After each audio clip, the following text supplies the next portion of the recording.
Spiritual ஜோதிடம் TV நேயர்களுக்கு அடியேன் உங்கள் சிவயோகி சிவசக்திமான் சுவாமிகள் வணக்கத்தை தெரிவித்துக் கொள்கிறேன். அன்பு நேயர்களே, இந்த பதிவில் சனி வக்ர நிவர்த்தி பலன்கள் தான் சொல்ல போகிறோம். 12 ராசிக்கு சனி இப்போது வக்ரம் பெற்று இருந்தது. வரக்கூடிய நவம்பர் மாதம் 4ஆம் தேதிக்கு பிறகு வக்ர நிவர்த்தி ஆகிறது. அப்போது இதனால் வரைக்கும் இருந்த பலன்கள் வேறு, இனி வரக்கூடிய பலன்கள் வேறு, கண்டிப்பாக மாற்றமாகும். பழையபடி அந்த கும்பராசியில் உள்ள சனி பயிற்சி பலன்கள் தான் நடைபெறும். அதில் அந்த சனி வக்ர நிவர்த்தி ஆகும்போது எந்தெந்த கிரகங்கள் எந்தெந்த இடத்துல இருக்கிறதோ, சனி வக்ர நிவர்த்தி ஆகும்போது வருகிற 5/11/2024 முதல் அடுத்து வரப்போகும் 24/3/2025 வரைக்கும் இந்த வக்ர நிவர்த்தி பலன்கள் நடைபெறும். இந்த காலகட்டத்தில் என்னென்ன பொதுவான பலன்கள் நடக்க போகுதுன்னு தான் இப்போ பார்க்க போகிறோம். இப்போ உள்ள காலகட்டங்களில் ரிஷபத்தில் குரு ஆட்சி புரிஞ்சுட்டு இருக்கார். குரு பயிற்சியாகி ரிஷபத்தில் குரு இருக்கார். கேது கன்னியில் இருக்கார். ராகு மீனத்தில் இருக்கார். சனி கும்பத்தில் இருக்கார். சனியோடைய சந்திரனும் அதன் பிறகு பார்த்தீங்கன்னாக்கா சூரியன் துலாத்தில் இருக்கார். புதனும் சுக்கிரம் விருச்சிகத்தில் இருக்காங்க. செவ்வாய் கடகத்தில் இருக்கார். இது மாதிரி தான் அந்த கிரக நிலவரங்கள் இருக்குது. அப்போ அந்த சனி வக்ர நிவர்த்தி ஏற்படும் போது நல்லா கவனிங்க. செவ்வாய் நீசப்பட்டிருக்கார் கடகத்தில், சூரியன் நீசப்பட்டிருக்கிறார் துலாத்தில். அப்போது சூரியனும் செவ்வாயும் நீசப்பட்டு இருக்கும் சமயத்திலே சனி பகவான் வக்ர நிவர்த்தி அடைகிறார். அப்போ இதில் என்னென்ன பொது பலன் ஏற்பட போகுதுன்னு பார்த்தீங்கன்னா, மக்களுக்கு நன்மையான பலன் தான் நடக்கும். இதனால் வரைக்கும் அரசாங்கத்தாரால் எதுவுமே மக்களுக்கு கிடைக்காம இருந்திருக்கும். இப்பொழுது இருக்கக்கூடியது கிரகணங்களை வைத்து பார்க்கும்போது அரசாங்கம் மக்களுக்கு நல்வழிப்படுத்த உண்டான நேரமாக கருதப்படுகிறது. அரசாங்கத்தில் அனுகூலம் கிடைக்கும், ஆதரவு கிடைக்கும். மக்களுடைய கோரிக்கை கண்டிப்பாக அரசாங்கத்தாரால் நிறைவேற்றப்படும். நீதி நிலைநாட்டப்படும். சட்டம் தன் கடமையை செய்யும். தவறு செய்தவர்கள் தண்டனை அனுபவிப்பார்கள். எண்ணங்கள் நிறைவேறும். மக்களுடைய கோரிக்கைகள் நிறைவேறும். அந்நிய நாட்டு தொடர்பு மூலிமா லாபங்கள் ஏற்படும். ஏற்றுமதி இறக்குமதி சிறப்புடையதாக இருக்கும். அண்டை நாட்டுகளுடைய சண்டை சச்சரவுலாம் குறைந்து இணக்கமாக உறவு ஏற்பட போகும். நம் நாட்டிலிருந்து பிரிந்த நாடுகள் முன்னேற்றத்தில் இருக்கக்கூடும். அது மீண்டும் தன்னுடைய தாய் நாட்டை எண்ணி பார்க்கும். முன்பு இருந்தது போல இருக்கலாம் என்று அந்த அண்டை நாடுகள் நினைக்கக்கூடிய வகையிலே இந்த மாற்றங்கள் ஏற்பட போகிறது. அப்போ சனி வக்ர நிவர்த்தி கண்டிப்பாக நன்மை தான் செய்யும். மக்களுக்கு எல்லா வகையிலும் நல்ல விஷயமாக தான் இருக்க போகுது. மக்கள் ஒற்றுமையாக இருப்பாங்க. நீதி நேர்மை சத்தியம் இதெல்லாமே தான் முன்னுக்கு வரப்போகுது. பொய் சொல்வது, ஏமாற்றுவது, திருடுவது, கொலை செய்வது, கற்பழிப்பது, இது மாதிரி தவறான விஷயங்கள் ஈடுபடுவது, தவறான பழக்கவழக்கங்களை கொண்டு செல்வது இதெல்லாமே குறைஞ்சிரும். இதெல்லாம் குறைஞ்சி சரியான தீர்ப்பு கிடைத்து மக்கள் நல்ல முன்னேற்ற பாதையில் செல்வார்கள். இதுதான் இந்த சனி வக்ரத்தில் நடக்க போகுது. அதனால் கண்டிப்பாக நல்லதாக நடக்கும்னு சொல்லிட்டு இதை 12 ராசிக்கு முன்னாடி பலன் நான் சொல்ல போகிறேன். கன்னிராசிக்காரர்களுக்கு 6ஆம் இடத்துல சனி பகவான் வந்திருக்கார். வக்ர நிவர்த்தியாக இருக்கார். ஏற்கனவே சனி பயிற்சி ஆச்சு, அப்புறம் வக்ரம் பெற்றார், இப்போ வக்ர நிவர்த்தி ஆகிட்டார். 6ஆம் இடத்து பலன் பார்க்கும் பொழுது சனி தன்னுடைய சொந்த வீட்டில் தான் இருக்கார். உங்கள் ராசிக்கு ராசியாதிபதி புதனுக்கு நட்பு கிரகம் தான். எல்லா வகையிலுமே பார்க்கணும். ஒரு பலன் சொல்லும் பொழுது மற்ற கிரகங்களுடைய தன்மை ஒவ்வொரு ராசிக்கும் சொல்லும்போது அந்த ராசி அதிபதிக்கும் இப்போ நம்ம சொல்லக்கூடிய பயிற்சி கிரகங்களுக்கு உண்டான நட்பு பகை சமம் இதெல்லாமே பார்க்கணும். அப்போ தான் அந்த பலன்கள் கரெக்டாக இருக்கும். ஏதோ மற்றவங்க சொல்கிற மாதிரி நம்மளும் சொல்லிட்டு போகணும் அப்படிலாம் இல்லை. மக்களுக்கு நல்ல ஒரு தீர்ப்பை கொடுக்கணும், தகுந்த உபாயத்தை கொடுக்கணும், நல்ல வழி காட்டணும். அதுதான் உண்மையான விஷயம். ஜோதிடன்றது வழிகாட்டின்னு தான் பொதுவாக எல்லாமே சொல்லக்கூடிய விஷயம். அதுதான் இப்போது உங்களுக்கு நான் சொல்லிகிட்ருக்கேன். அந்த வகையில் பார்க்கும்போது இந்த 6ஆம் இடத்து பலன் பார்க்கும் பொழுது உங்களுக்கு எதிரிகள் இருந்தார்கள்னால் கண்டிப்பாக இருப்பாங்க. எதிரிகள் எல்லாமே இருப்பாங்க. நேர்முக எதிரி இருப்பாங்க, மறைமுக எதிரி இருப்பாங்க, கூடவே இருப்பாங்க, குழி பறிப்பாங்க, எல்லாமே செய்வாங்க. அதனால் நீங்கள் வெகு ஜாக்கிரதையாக இருக்க வேண்டும். எந்த நேரத்தில் எந்த எதிரியால் என்ன பிரச்சனை வரும்.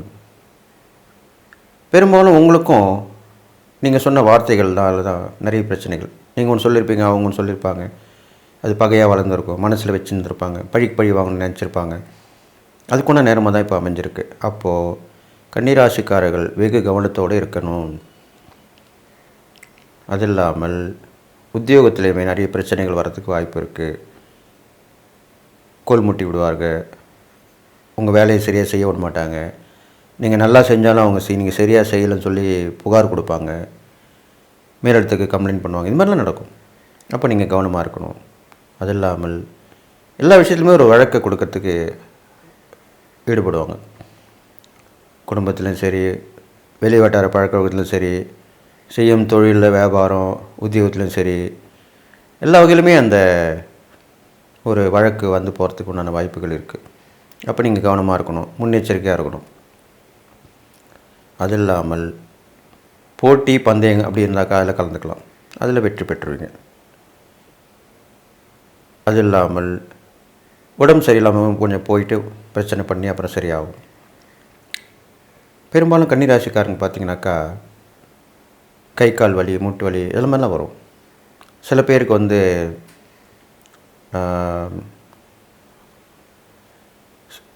வயதான தோற்றத்தை கொடுக்குற மாதிரி ஒரு அமைப்பு, சோர்வாக இருக்கிறது, சோம்பலாக இருக்கிறது, இது மாதிரிலாமே நடக்கும். இதெல்லாம் நீங்கள் சரியாக பார்த்து நடந்துக்கணும். அப்பப்போ நீங்கள் அதுக்குண்டான மருத்துவ பரிசோதனை செஞ்சு நீங்கள் சரி பண்ணிக்கணும். அப்படி பண்ணிட்டுனா ஒரு பிரச்சனையும் இல்லை. இது இல்லாமல் சனியோட பார்வை உங்கள் ராசிக்கு 12ஆம் இடத்து மேலே விழுது. அப்போது இது நாள் வரைக்கும் வெளிநாட்டுக்கு போக முடியாமல் இருந்தவங்க கண்டிப்பாக போகலாம். சனி வந்து அந்நிய இனத்தவர், அந்நிய நாடு, அந்நிய பாஷை இப்படிலாம் சொல்லப்படுது. அப்போ கண்டிப்பாக கன்னிராசிக்காரங்க வெளிநாட்டுக்கு விண்ணப்பித்தீங்கன்னா கண்டிப்பாக அந்த பயணம் ஏற்படும். இந்த வக்ர நிவர்த்தியில் வெளிநாட்டு பயணம் கண்டிப்பாக ஏற்படும். கடல் கடந்து செல்லலாம், அங்கே எல்லாமே நல்லபடியாக அவங்க நடக்கும். எப்பயுமே இந்த உலகத்தில் பிறந்த மக்களுக்கு இடமாற்றம் ஒன்று வந்து அது ஒரு மிகப்பெரிய பரிகாரம்னு சொல்லப்படுது. இந்த பதிலை நான் சொல்கிறேன். பெரும்பாலும் ஒருத்தருக்கு வாழ்க்கையே பிரச்சனையாக இருக்குது, ரொம்ப கஷ்டமாக இருக்குது, தவறான முடிவுலாம் எடுக்கக்கூடிய சூழ்நிலை வருதுன்னா, நான் மட்டும் இல்லை, நிறைய பேர் சொல்லியிருப்பாங்க, கேள்விப்பட்டிருப்பீங்க, பார்த்துருப்பீங்க. ஒரு 3 நாளைக்கு எங்கேயா போய் தங்கிட்டு வாப்பா, கோயிலில் ஒரு 3 நாளைக்கு கோயிலில் இருந்துட்டு வா, இல்லையா சொந்த பந்த வீடு, நட்பு வீடு, அவங்க போயிட்டு இருந்துட்டு வாங்க 3 நாள். நீங்கள் எதுக்காக இருக்கீங்கன்னு சொல்லக்கூடாது. அந்த பரிகாரத்தை சொன்னதாக பலிக்காது. அதுதான் ஏற்கனவே நான் சொல்லிட்டு வரேன், இப்போவும் சொல்கிறேன். சும்மா மனசு சரியில்லை, நாங்கள் கொஞ்சம் ஒரு 3 நாள் இருந்துட்டு போகலான்னு வந்தோம், அவங்ககிட்ட பெர்மிஷன் வாங்கிட்டே போகலாம், தப்பு கிடையாது. அது மாதிரி ஒரு 3 நாட்கள், 3 பகல் 3 இரவு கண்டிப்பாக இருந்தால் கண்டிப்பாக உங்கள் பிரச்சனை கொண்ட ஓரளவுக்கு தீர்க்கப்படும். இது ஒரு சூட்சமான பரிகாரம் தான். இதுக்கு வெளிநாட்டுக்கு வெளியூர் போயிட்டிங்கன்னா இன்னும் பிரச்சனை சால்வ் ஆகிடும், நல்லாயிடும்.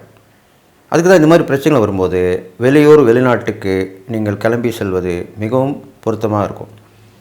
அப்போ இந்த கிரகங்களுடைய வீரியம்லாம் குறைஞ்சிரும், அந்த தப்பான விஷயங்கள் நடக்கிறது, கெடுபலங்கள் எல்லாம் குறைஞ்சிரும். கடல் கடந்து சென்றால் இன்னும் குறைஞ்சிரும். அந்த காலத்தில் கேள்விப்பட்டிருப்பீங்க, 7 கடல் போய் அந்த பொருளை எடு, அது மாதிரி 7 தீவு போகணும், 7 கடல் போகணும் அப்படிலாம் சொல்லுவாங்க. 7 கிணறு தண்ணி எடுத்துணுவான்னுவாங்க, இது மாதிரிலாம் சொல்லுவாங்க. அது மாதிரிலாமே பரிகாரங்களுக்கு சொல்லப்பட்டிருக்கு. அப்போது அந்த கடல் கடந்து போனால் பிரச்சனைகள் கண்டிப்பாக குறையும். அப்போ என்ன பண்ணணும், கன்னிராசிக்காரங்க கண்டிப்பாக விரும்பி இந்த காலகட்டங்களில் வெளியூரோ வெளிநாடோ போயிட்டு வர்றது ரொம்ப நல்லதுன்னு சொல்லப்படுது. அடுத்ததாக பார்த்திங்கன்னா உங்களுடைய ராசியுடைய 3ஆம் இடத்தையும் அவர் பார்க்குறார். 3ஆம் இடத்தை பார்க்கும்பொழுது உங்களுக்கு திருமணம் ஆகியிருந்தால் கணவனால் மனைவி உறவு மூலியமாகவும், மனைவியால் கணவன் உறவு மூலியமாகவும் பிரச்சனை வர்றதுக்கு வாய்ப்பு இருக்குது. அது இல்லாமல் சிறு சிறு விபத்துக்களை ஏற்படுறதுக்கு வாய்ப்பு இருக்குது. இதெல்லாமே நீங்கள் கவனமாக இருந்து நடந்துக்கணும். வெளியில் போகும்போது கவனமாக இருக்கணும், வண்டி வாகனத்தில் போகும்போது கவனமாக இருக்கணும், முன்னெச்சரிக்கையாக இருக்கணும், முயற்சி எடுத்துக்கிட்டே இருக்கணும், அதை மட்டும் விட்டுறக்கூடாது, அது பண்ணணும். அப்போ தான் முழு பலன் கிடைக்கும். தைரியத்தோடு இருக்கணும், தன்னம்பிக்கையோடு இருக்கணும், இது மாதிரிலாம் இருக்கணும். அது இல்லாமல் சகோதர வகையிலும் உதவிகள் கிடைக்கிறதுக்கு வாய்ப்பு இருக்குது. அது மூலிமா உங்களுக்கு ஒரு நல்ல இதாக நடக்க போகுது. இது மாதிரி இருந்துட்டு வரலாம். அடுத்தது பார்த்திங்கனாக்கா, இந்த சனியுடைய பார்வை பார்த்திங்கன்னா உங்களுக்கு உங்கள் ராசிக்கு 8ஆம் இடத்துல எழுது. அப்போது ஆயில் சம்மந்தப்பட்ட பயம் கொஞ்சம் வந்து போகும்.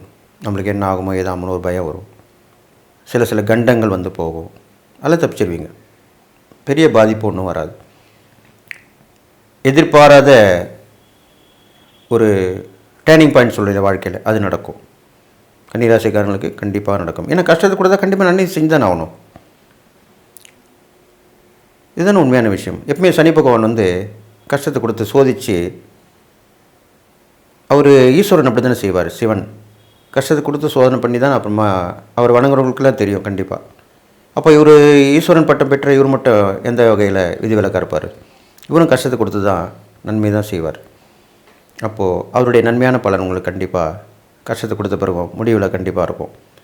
சனி வக்ர நிவர்த்தி முடியும் போது அந்த பலன்கள் சனி பயிற்சி ஆகிறதுக்கு முன்னாடி கண்டிப்பாக நல்ல பலன் கிடைக்கும். இது மாதிரி தான் நடக்க போகுது. இது இல்லாமல் கன்னிராசிக்காரர்கள் ஏற்கனவே சொல்லியிருக்கலையா, வழக்குகள்லாம் பேசணும். அப்போ வழக்குகளில் ஏற்படும் பிரச்சனை வரும்போது சொல்லும்போது, நீங்கள் ஒரு வழக்கை சந்திக்கணும்னு ஒரு வந்துருச்சுன்னா அதுக்கு முன்னெச்சரியாக இருக்கணும். பல விதமான சாட்சிகள்லாம் வேணும். வழக்குனாலே சாட்சி உண்டு, சாட்சி வேணும். அந்த சாட்சிகள் நீங்கள் தயார் பண்ணிக்கணும். உண்மையாக இருந்திருக்கணும், நேர்மையாக இருந்திருக்கணும், சத்தியமாக இருந்திருக்கணும். அப்போ கண்டிப்பாக அதில் மீண்டு வந்துடுவீங்க. இறை வழிபாடோடு இருக்கணும், நல்ல சிந்தனையோடு இருக்கணும். இது மாதிரிலாம் பண்ணிட்டு வாங்க, கண்டிப்பாக நல்லதாக நடக்கும். நீங்கள் செய்யக்கூடிய இறை பரிகாரங்கள் பார்க்கும்பொழுது வழக்கமாக சனீஸ்வர பகவானுக்கு எல் தீபம் போட்டு வணங்கிட்டு வரலாம். மாற்றுத்திறனாளிகளுக்கு தான தர்மங்கள் செஞ்சுட்டு வரலாம். இது சனி பிரீத்தி சொல்லப்படுது. இது இல்லாமல் நீங்கள் கன்னிராசியை பிறந்திருக்கனால அந்த ராசியாதிபதியுடைய புதனுடைய அம்சமாக விளங்கக்கூடிய பெருமாள் வழிபாடு ரொம்ப விசேஷமாக சொல்லப்பட்டிருக்கு. அதுலேயும் வரதராஜ பெருமாள், இந்த பெருமாளை வழிபட்டு வந்தீங்கன்னா வரதம் என்றாலே வரத்தை தரக்கூடியது. எப்படி வரமகாலட்சுமின்னு சொல்கிறோம், வரதராஜ பெருமாள் சொல்கிறோம். இது மாதிரி எல்லாமே அந்த வரத்தை கொடுக்கக்கூடியவர் அந்த வரதராஜ பெருமாள். அவருடைய வழிபாடு வச்சுக்கிட்டிங்கன்னா கண்டிப்பாக உங்களுக்கு நன்மை தான் கிடைக்கும். சனிக்கிழமை தோறும் அந்த பெருமாளை வழிபட்டு வரலாம். இது மாதிரிலாம் செஞ்சுட்டு வந்தீங்கன்னா நல்லாயிருக்கும். அது இல்லாமல் உடை வாங்கி கொடுக்கணும். இந்த ஏழை இளைவர்களுக்கு மாற்றுத்திறனாளி சொல்கிறேன்னே அவங்களுக்கு கூட வாங்கி கொடுக்கலாம், தப்பு கிடையாது. பெரும்பாலும் அது கருப்பு, கருநீலம் இது மாதிரி கலந்துருந்தால் என்ன விசேஷம். முழுவதுமாக கருப்பு நீளம் வாங்கி கொடுக்கூடாது, நீளம் வாங்கி கொடுக்கலாம். பெரும்பாலும் கருப்பு வாங்கி கொடுக்கூடாதுன்னு சொல்லுவாங்க. இருந்தாலும் அது கலந்த மாதிரி இருந்தால் தவறு இல்லை. அந்த மாதிரி உடை அவர்களுக்கு வாங்கி கொடுக்கலாம். அவங்களுக்கு தேவையான போற்றுக்கொள்ள போர்வை, குடை, செருப்பு இது மாதிரிலாமே வேண்டலாம். வெறும் சாப்பாடு மட்டும்தான் வாங்கி கொடுக்கணும், காசுக்கு தான் கொடுக்கணுன்றதெல்லாம் கிடையாது. ஏதோ ஒரு வகையில் தான தர்மம் பண்ணால் அது அதனுடைய பலனை கண்டிப்பாக கொடுக்கும். ஒவ்வொரு தான தர்மத்துக்கும் ஒவ்வொரு பலன் உண்டு அப்படின்னு சொல்லப்பட்டிருக்கு சாஸ்திரத்தில். அது மாதிரி பண்ணிட்டு வாங்க. இது மாதிரிலாம் பண்ணிட்டு வந்தீங்கன்னா கண்டிப்பாக இந்த சனி வக்ர நிவர்த்தி பலன் ஏற்படக்கூடிய கெடுபங்களும் கண்டிப்பாக குறைஞ்சி நல்ல பலன் தான் ஏற்பட போகுது. கன்னிராசிக்காரங்களுக்கு நின்று நிதானத்துப்பட்டு யோசித்து எதனாலும் செயல்பட்டிங்கன்னா கண்டிப்பாக இந்த காலகட்டங்களில் கடந்து நீங்கள் வந்துடுவீங்க. நான் சொன்ன இறை பரிகாரங்கள் தானதம் பண்ணிட்டு வந்தால் கண்டிப்பாக இந்த கெடுபலம் குறைஞ்சி நற்பலன் தான் ஏற்பட போகுது.